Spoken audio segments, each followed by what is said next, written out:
안녕하세요 여러분. 토요일 아침입니다. 이번 한 주는 어떻게 지내셨나요? 언제나 토요일만 되면 그렇게 느끼게 되는데요. 한 주가 참 빨리 지나는 것 같습니다. 어떻게 알차고 보람찬 시간이 되셨나 모르겠습니다. 오늘도 거룩한 주일을 준비하는 토요일 아침, 하루를 시작하는 하루 한 말씀으로 오늘 우리의 하루를 함께 시작하길 원합니다. 오늘 우리에게 주신 말씀은 사도행전 9장 1절로부터 9절까지의 말씀입니다. 긴 구절이지만 제가 봉독해 올리도록 하겠습니다. 사울이 주의 제자들에 대하여 여전히 위협과 살기가 등등하여 대제사장에게 가서 다메섹 여러 회당에 가져갈 공문을 청하니 이는 만일 그 도를 따르는 사람을 만나면 남녀를 막론하고 결박하여 예루살렘으로 잡아오려 함이라. 사울이 길을 가다가 다메섹에 가까이 이르더니 홀연히 하늘로부터 빛이 그를 둘러 비추는지라. 땅에 엎드러져 들음에 소리가 있어 이르시되 사울아 사울아 내가 어찌하여 나를 박해하느냐 하시거늘 대답하되 주여 누구시나이까 이르시되 나는 내가 박해하는 예수라. 너는 일어나 시내로 들어가라. 내가 행할 것을 내게 이를 자가 있느니라 하시니 같이 가던 사람들은 소리만 듣고 아무도 보지 못하여 말을 못하고 서 있더라. 사울이 땅에서 일어나 눈은 떴으나 아무것도 보지 못하고 사람의 손에 끌려 다메섹으로 들어가서 사흘 동안 보지 못하고 먹지도 마시지도 아니하니라. 아멘. 주님의 말씀입니다. 주님께 감사드립니다. 오늘 우리에게 주신 말씀 가지고 이 시간에는 바울 새로 보다라는 제목으로 말씀을 증거하도록 하겠습니다. 사울은요 어려서부터 다른 사람에 비해서 일찍 눈을 뜬 사람입니다. 한쪽으로는 헬레니즘을, 한쪽에는 헤브라이즘을, 이 두 손을 다 쥐고 있던 사람이었죠. 헬레니즘의 보편성과 헤브라이즘, 율법의 특수성을 함께 열정적으로 공부한 청년입니다. 그냥 율법을 열심히 공부한 정도가 아니라요, 자기가 믿는 것과 실천하는 것이 일치한 사람입니다. 어떻게요? 율법에 대한 이 강력한 믿음 때문에 초기 기독교 공동체에 속한 사람들에 대한 박해를 자행할 정도로 너무나 열심히 믿어서 사람들을 죽이는 데까지 그 믿음으로 나아갔다라고 이야기하는 것이죠.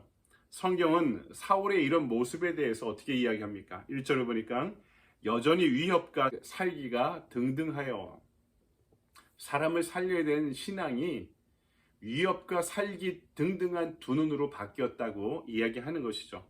여러분, 오늘 저와 여러분을 이끌어가는 인생의 신념은 무엇입니까? 열심은 무엇입니까?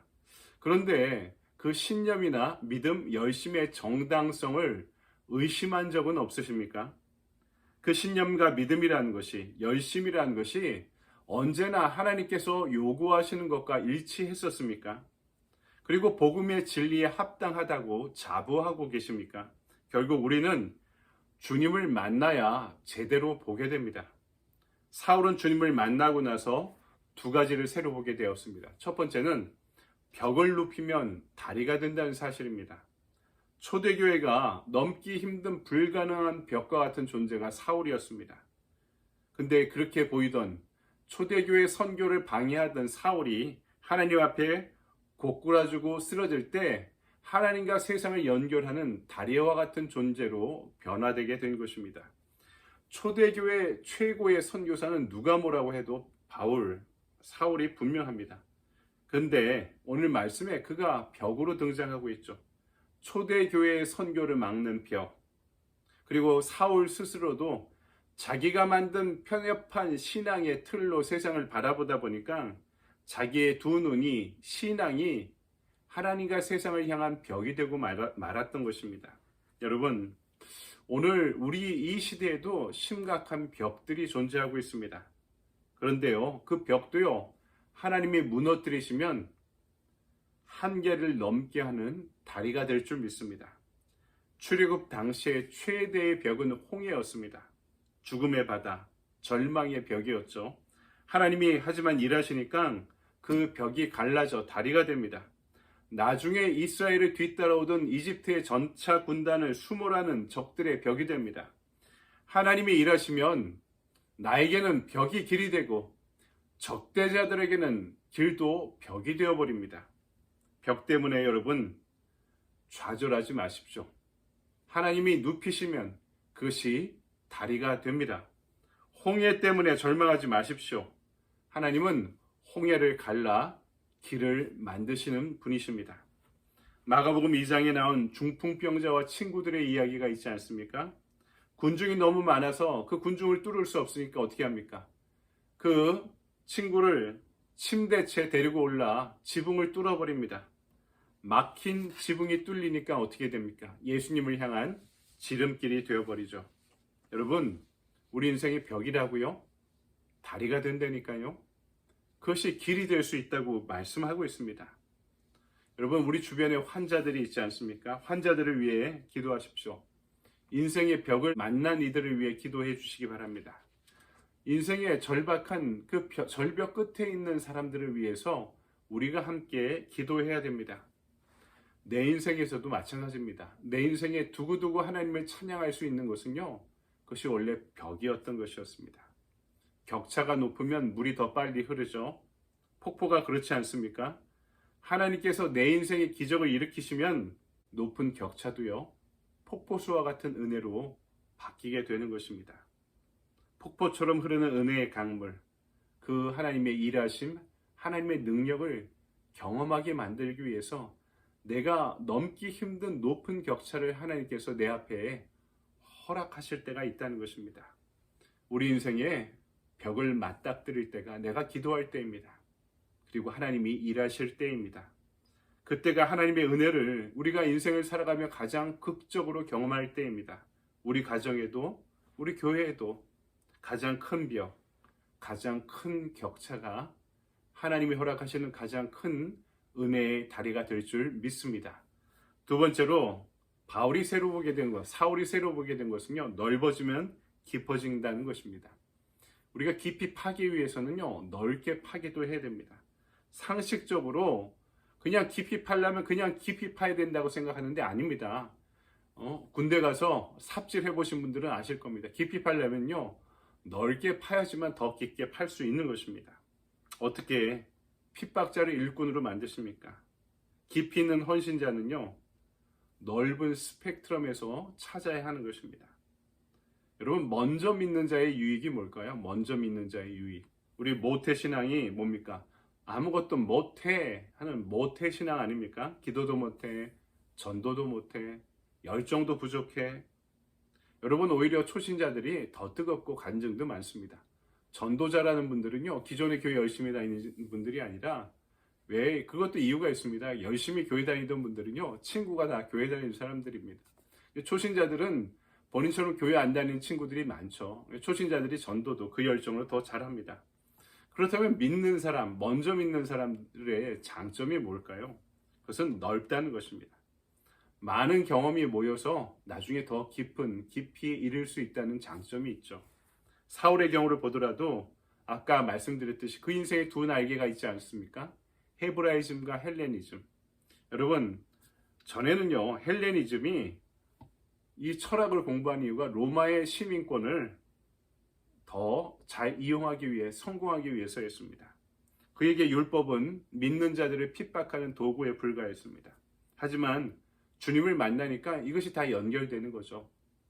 헬레니즘을 공부한 것도, 헤브라이즘 율법을 깊이 있게 공부한 것도 그의 사역에 버릴 것이 아무도 없었던 것입니다. 결국 그 넓이가 만나서 바울이 십자가의 도를 더 깊이 있게 파악할 수 있는 깊이가 됩니다.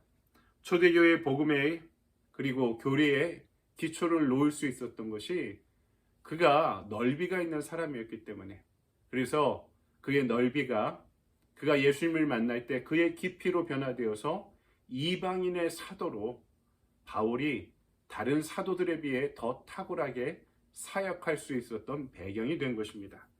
우리가 실수하고 실패할 때 그제서야 하나님을 바라봅니다. 그리고 그제서야 나의 삶 가운데 일하시는 하나님의 일하심에 눈을 뜨게 됩니다. 나의 실수, 실패, 고단한 삶은 여러분 버릴 게 없습니다. 그것이 나중에 내 삶의 넓이가 되기 때문입니다. 우리가 그것을 다시 보고 새로 보고 뒤집어 볼 수 있을 때 이제까지 인도하신 하나님의 그 은혜의 깊이가 얼마나 깊은지를 알게 되며 내 인생의 깊이도 더해지게 되는 것입니다. 오늘 사울도 17절 이하의 말씀을 보니까 그가 눈이 감기고 다시 보게 됩니다.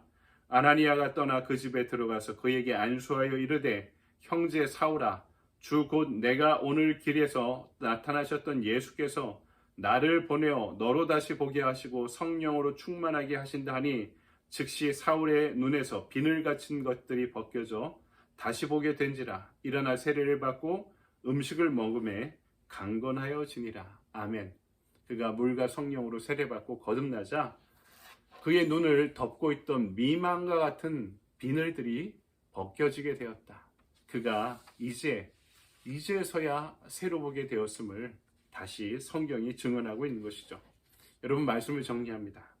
새로 보게 된 신앙이 무엇입니까? 그의 눈이 밝아져 무엇을 깨닫게 됐습니까? 벽이 눕혀질 때 다리가 된다는 것입니다.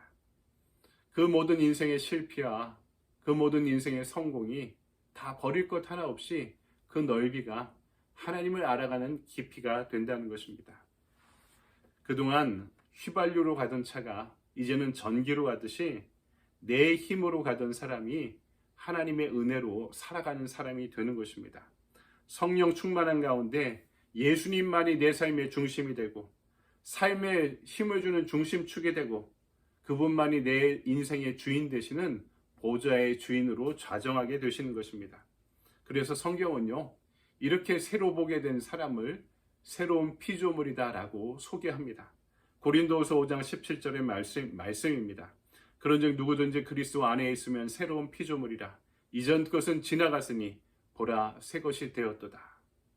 주님을 바라보며 날마다 새로워지는, 날마다 새롭게 하나님과 하나님의 세상을 바라볼 수 있는 새로운 피조물로 날마다 거듭나고 성장할 수 있는 저와 여러분이 되기를 주님의 이름으로 간절히 축원드립니다. 아멘. 적용의 질문입니다. 오늘 내 인생을 막는 벽은 무엇인가요? 그 벽이 하나님 앞에 무너져 길이 되기 위해 오늘 내가 해야 할 일은 무엇입니까? 내 인생의 여러 가지 환경과 관계와 또 신체적인 문제, 과거의 상처, 트라우마, 여러 가지 인생의 벽 없는 사람이 아무도 없겠죠. 이 가운데 내가 그 벽을 길로 만들기 위해서 해야 될 실천이 무엇일까 질문하고 있습니다. 여기에 대한 구체적인 하나의 액션 플랜을 제안합니다. 벽이 환경만이 아닙니다. 사람도 벽이 될 때가 있습니다. 복음을 듣지 않는 벽과 같은 사람들이 있는데요. 그분을 위해 오늘 중보하며 기도합시다. 복음을 듣지 않는 벽과 같은 사람, 바울이 한때 사울일 때 그랬던 것처럼 그런 사람을 위해 중보하며 기도하는 저와 여러분의 좋은 하루 되시기 바랍니다. 감사합니다.